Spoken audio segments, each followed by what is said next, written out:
I'm glad you're watching The Dish, everybody, on this Friday. When you give back to the community by serving, you're usually not looking for anything in return, but the Red Cross is helping highlight some exceptional volunteer work happening in our state. And joining me now is Kirsten Stewart. She's the Communications and Public Affairs Associate for the Red Cross. And let's start with this. What is the Volunteer Excellence Award ceremony?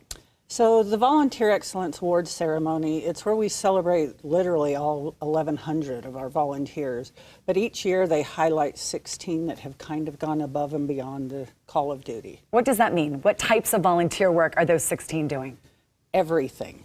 We had volunteers from communications. We had volunteers from operations. We had Rising Star volunteers. I mean, Red Cross, people think Red Cross, we just respond to disasters and that we just, install smoke alarms.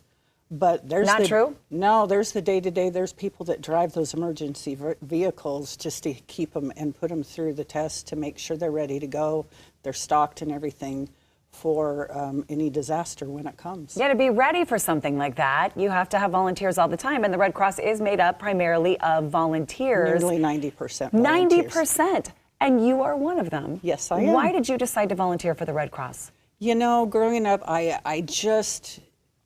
it's sitting there watching, like on TV, when those big disasters happen, how helpless you feel. And I just wanted to do something. And when you can't give money, you can give your time, and that's what I've done. And you actually won an award this year. Which one? I won the Clara Barton Award for Meritorious Volunteer Leadership. Congratulations. Thank you. How many years have you volunteered? We're going on 7 now. 7, which is a good long time. Tell our viewers why it is so important. I mean, the Red Cross wouldn't run without volunteers, but why so important to help? It's important to be out there in your community, and not just a few people can do it. We just saw with Hurricane Ian or Hurricane Harvey. It takes a lot of people to help people that are affected by these disasters.